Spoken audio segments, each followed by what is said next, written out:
नमस्कार. मी निर्मलाताई Ramesh Kamble, Bharatiya Janata party, doctor Babasaheb Ambedkar मंडळ अध्यक्ष. आणि आज मला उमेदवारी 2026 ची उमेदवारी भारतीय जनता पार्टीकडून मला मिळालेली होती.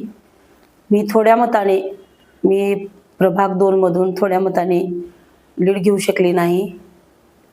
त्यामुळं मी ह्या ठिकाणी भारतीय जनता पार्टी सर्व पदाधिकाऱ्यांना माझी एकच विनंती आहे की मला स्वीकृतमध्ये घ्यावं. कारण 2017 पासून मी 2017ला भारतीय जनता पार्टी याकडून पण निवडणुकीला थांबले होते, परंतु 200-300 मतदान कमी असल्यामुळं आज मी तेव्हापासून आस्थागायत भारतीय जनता पार्टीचं काम करते. ज्यावेळेस भारतीय जनता पार्टीचं काम करते त्यावेळेस त्या ठिकाणी सगळं काँग्रेसचा बालेकिल्ला आहे.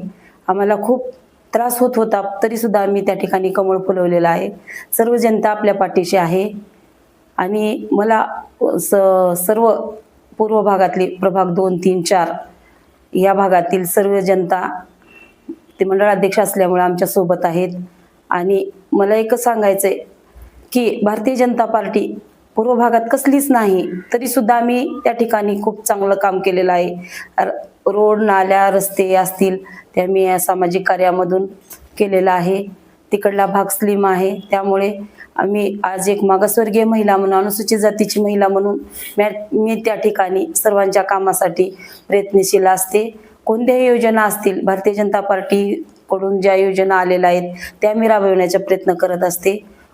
परत कामगार योजना असेल, महिलांसाठी, विधवांसाठी, महिलांसाठी काही योजना असतील, बचत गटाच्या माध्यमातून सुद्धा मी त्या ठिकाणी महिलांसाठी योजना आणून त्यांना मिळवण्याचा प्रयत्न करत असते. तरी मला भारतीय जनता पार्टीने ह्यावेळेस न्याय द्यावा. मी थोड्या मताने गेलेले आहे. पूर्व भाग म्हणलं तर बालेकिल्ला काँग्रेसचा म्हणतात, पण भारतीय जनता पार्टीतले माननीय अजितभैया पाटील कवेकर जिल्हा अध्यक्ष, माननीय संभाजीभैया पाटील निलंगेकर साहेब, माननीय अभिमन्यू पवार साहेब, माननीय कराडाप्पा साहेब, माननीय डॉक्टर अर्चनाताई पाटील चाकूरकर यांनी सर्वांनी स्वीकृत सदस्य म्हणून ह्यावेळेस महिला म्हणून माझं नाव घेण्यात यावं एवढी नम्र विनंती.